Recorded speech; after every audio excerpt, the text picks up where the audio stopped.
Iranian regime armed with long-range missiles and nuclear weapons would be an intolerable threat to the Middle East, but also to the American people, our country itself. Today, we grieve for the 4 heroic American service members who have been killed in action and send our love and support to their families. In their memory, we continue this mission with ferocious, unyielding resolve to crush the threat this terrorist regime poses to the American people, and a threat indeed it is. We have the strongest and most powerful by far military in the world, and we will easily prevail. We're already substantially ahead of our time projections, but whatever the time is, it's okay. Whatever it takes, we will always, and we have right from the beginning, we projected 4 to 5 weeks, but we have capability to go far longer than that. 밤사이 월가의 판이 다시 짜였습니다. 뉴욕 증시에 불을 붙인 뉴스는 무엇이었을지, 그리고 다음 무대를 장악하게 될 비트 종목은 어디에 있을지 뉴욕 증시 마감 분석 코너 히트앤비트를 통해 확인해 보시죠. MTN 이항영 전문위원님과 함께 시장의 핵심 포인트들 짚어보겠습니다. 위원님 안녕하세요. 네, 안녕하세요. 네. 위원님과 함께 이 자리에서 방송을 함께 이제 저희가 다시 진행을 하게 됐습니다. 거의 한 4년 만에인 것 같은데요. 네. 앞으로 잘 부탁드리도록 하겠습니다. 네, 저희가 개편을 맞아서 한 가지 좋은 점은 이제 위원님의 팬들이 이 시간에 많이 찾아주시곤 하는데 시간이 좀 넉넉해졌다라는 점입니다. 앞으로는 위원님의 분석을 좀 여유롭게 20분 이상 들어보도록 하겠습니다. 자, 앞으로 저희가 항상 3개의 헤드라인을 통해서 이 시간 열도록 할 텐데요. 먼저 오늘 시장을 움직였던 핵심 헤드라인 바로 열어보도록 하시죠.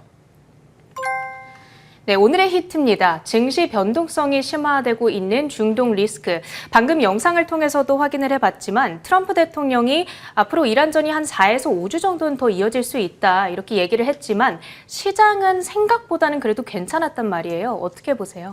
네, 마침 우리 시장은 어저께 3월 1일 날 대책율로 인해서 휴장이었기 때문에 큰 영향이 없었지만 실제로 아시아 시장 같은 게 상당히 좋지 않았던 흐름을 보여줬는데요. 여튼 미국 시장은 한마디로 새벽에 일어나서 보신 분들은 많이 떨어질 줄 알았는데 그렇지 않았단 말이죠. 그래서 네. 나름 뭐랄까 한국말로 정확하게 표현하면 선방했다는 모습이 좀 정확할 것 같고요. 여하튼 강보합, 약보합 하면서 보합권에 혼자 마감했다는 일상적인 말씀을 드릴 수밖에 없어 보입니다. 다만 그 안에 내부적으로 들어오면 상당히 변동성이 좀 확대되는 모습을 있었는데요. 유가 같은 경우에는 오늘 71달러를 그 크루드 같은 경우 텍사스 중진료는 70달러 넘어섰고요. 브렌트 유가는 80달러 부근까지 가면서 4년 만에 최대폭으로 상승하기도 했습니다. 물론 장중에 올랐다고 하는데 약간 좀 내려갔지만 상당히 변동성이 커져 있는 것도 분명하겠고요. 이렇게 유가도 올라가고med 가격이 올라간다는 걱정되니까 이제 금리 인하 이거 올해 없는 거 아니야? 이런 우려가 좀 있으면서요. 그렇죠. 10년물 금리가 또 급등하는 모습, 당연히 채권을 갖고 있던 분은 손해나는 그런 모습을 보여줬습니다. 여러분도 어떻게 생각하십니까? 이렇게 좀 세상이 변화되고 좀 불안불안하면 사는 것이 2가지 있습니다. 예전부터 달러를 좀 갖고 와야 된다, 아니면 금을 갖고 와야 된다 얘기하는데요. 2가지 오늘 다들 올라가는 모습. 달러는 5주 만에 최고치까지 올라갔고요. 금 가격 같은 경우에도 지금 종가 기준으로 보면 사실 종가라는 게 애매하지만 1,430, 40달러 정도까지 5,430달러 왔다 갔다 하면서요. 상당히 올라가는 그런 모습을 보여줬습니다. 종가 기준으로 보면 5,470 정도 가야지 사상 최고가인데 그것까지 아직 못 미친다라고 보셔야 되겠고요. 비트코인은 전쟁이 막 터졌을 때 좀 떨어지다가 조금 반등하는 그 정도 모습을 보여줬습니다. 이제 많은 분들 시장이 어렵다. 우리나라도 특히 많이 올랐으니까 걱정 크게 하시고 계실 텐데요. 저희 이제 미국 증시 위주로 말씀드리는데요. 미국 주식 시장이 이렇게 어려울 때마다 생각하셔야 될 포인트가 하나 있습니다. 미국은 오랫동안 통계가 잘 됐기 때문에 과거에 어땠는지 한번 살펴보니까 있겠는데요. 이거는 1950년대부터 60년대 해서 도대체 주시장이 어떤 흐름을 보여줬는데 이게 좀 작게 보여져 있지만 빨간 선으로 표시된 것이 그냥 흔히 해서 지정학적 위기가 있었던 시기를 다 찍어 보여드린 거고요. 아래는 10년물 금리가 되겠는데요. 어찌됐건 결론은 마디마디 어려움도 있었지만 주가는 올라갔었다라는 거 보셔야 되겠습니다. 그게 핵심이 되겠고요. 구체적으로 보면은요, 앞선 코너에도 잠시가 얘기 나왔다시피 수많은 사례가 있었습니다. 역사적으로 보면 1900년대도 있고 1950년대, 60년대.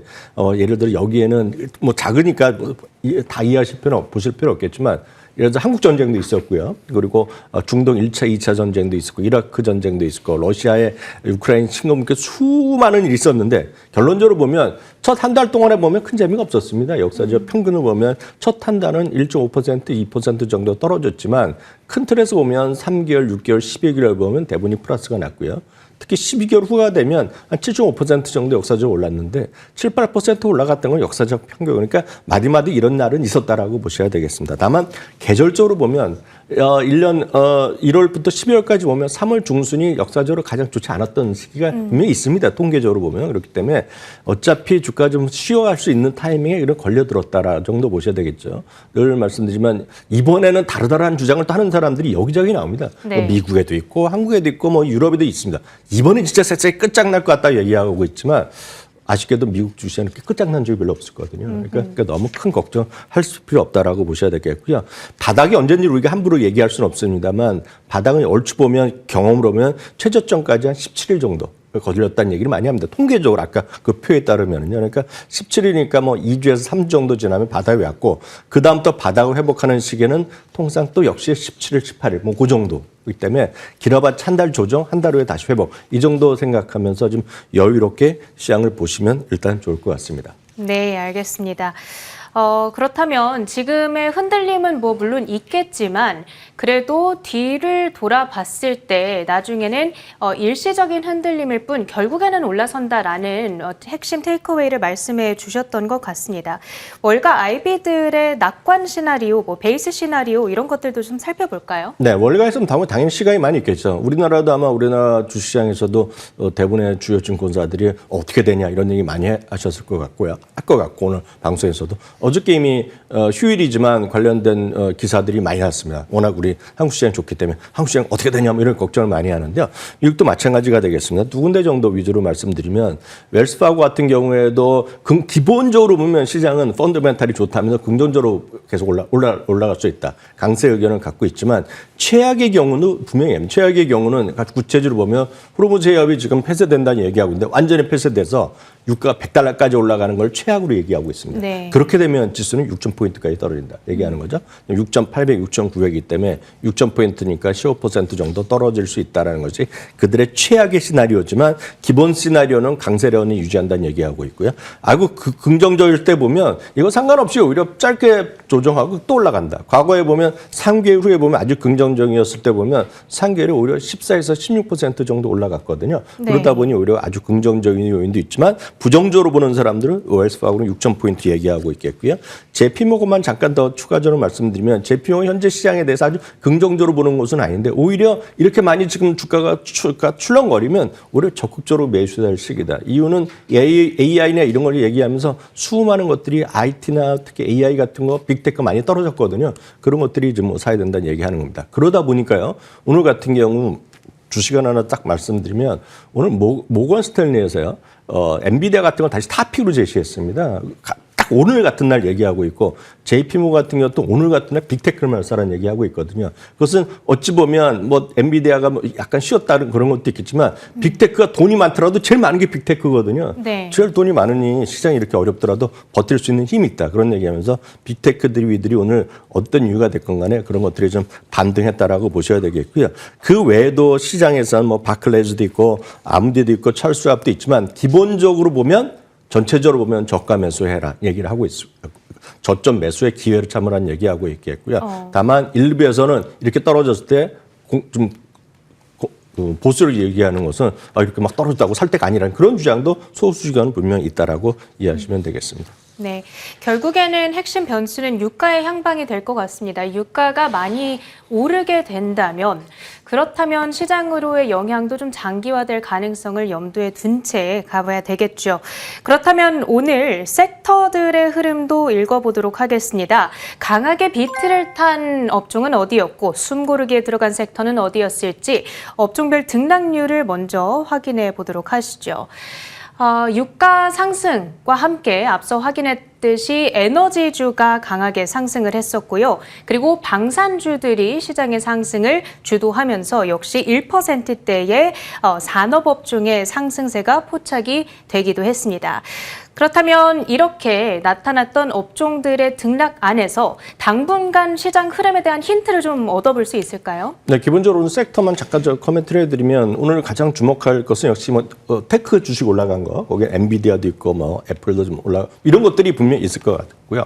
또 하나 가장 중요한 것은 에너지는 유가 올라갔으니까 당연히 올라가는 거. 그리고 말씀하셨다시피 산업재가 오늘 크게 올라갔습니다. 산업재가 올라간 건 여러분 어찌 보면 당연하겠고요. 아마 국내 주시장에도 그런 움직임이 있을 수밖에 없다라고 보고 있습니다. 어떤 트렌드상으로 보면.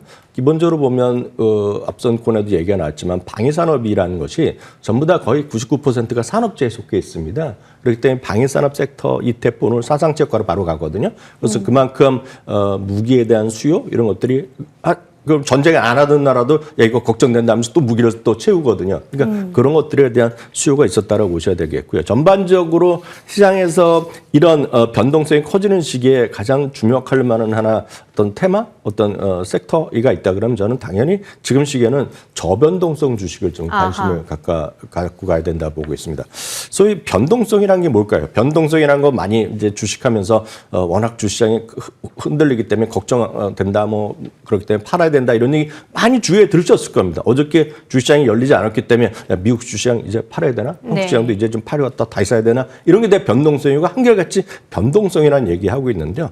변동성이라는 얘기를 쉽게 얘기하지만 가장 핵심적인 키워드를 말씀드리면 아주 변동성을 쉽게 얘기하면 지수보다 더 많이 움직이거나 아니면 지수보다 덜 움직이는 거거든요.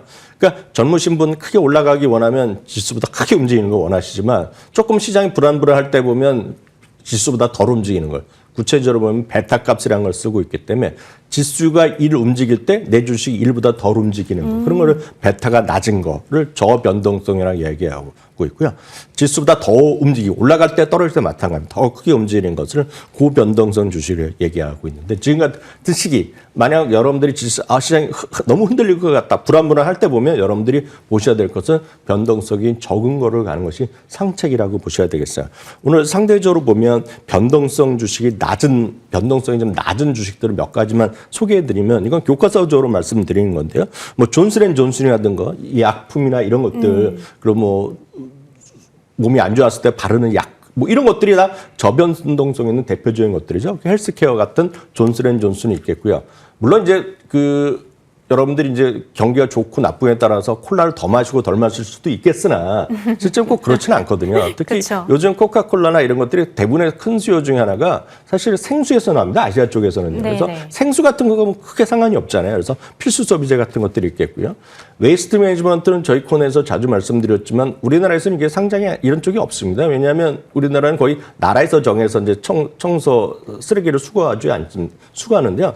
미국이나 해외는 대부분이 민간 업체입니다. 그렇죠. 민간 업체가 있는데 대표적인 회사가 웨이스트 매니지먼트입니다. 그래서 쓰레기 수거하는 자동차 그 비즈니스라고 보시면 되겠습니다. 그리고 처리하는 것이 되겠고요.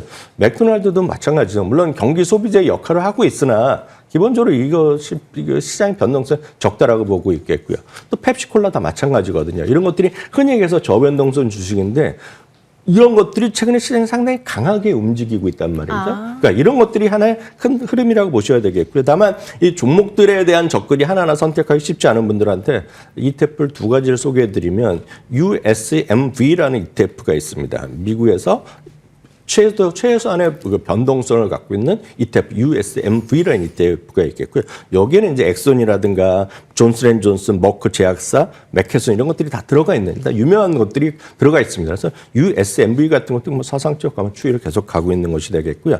거의 비슷한 거가 SPLV라는 게 있습니다. 이것도 low volatility거든요. 저변동성. 이게 가치이기 때문에 다 사상적 효과를 계속 가고 있거든요. 이게 이유가 있다는 겁니다. 이게 이 두 주식이 모두 갑자기 오늘 전쟁 났기 때문에 사상적 효과 그게 아니라 이런 하나의 추세를 갖고 있기 때문에 성장성 좋아하시고 그런 쪽만 좀 한두 주식 집중하신 분들은 이게 마음에 와닿지 않겠으나 실제로 이런 걸 갖고 있는 분과 갖고 있지 않은 분은 이런 시장에서의 견딜 수 있는 힘에 큰 차이가 있다는 것도 꼭 염두에 두시기 바랍니다.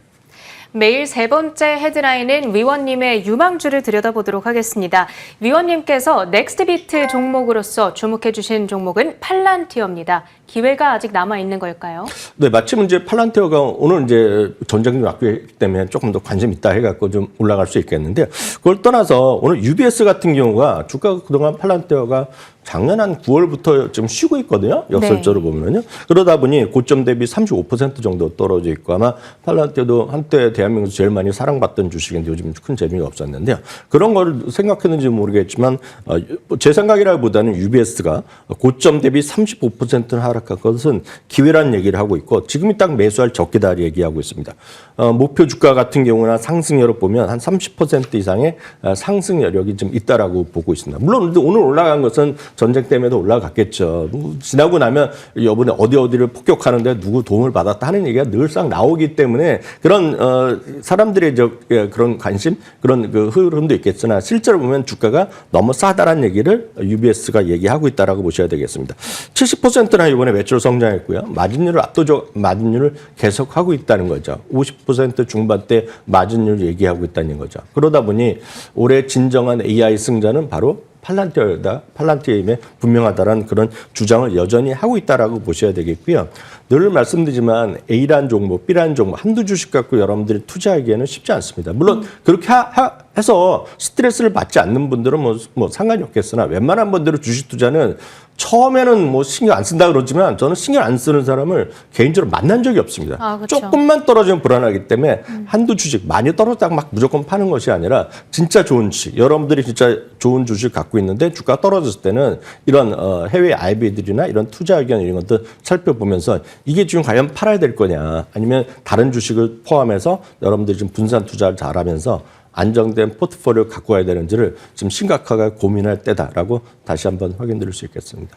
팔란티어를 오랫동안 홀딩하셨던 분들께서는 최근에 정말 많이 답답하셨을 텐데 여전히 저평가 매력도가 있다라는 시각들이 많이 나오는 만큼 앞으로에 대한 기대감 가져보도록 하겠습니다. 지금까지 히트앤비트 이항영 MTN 전문위원님과 함께했습니다. 고맙습니다.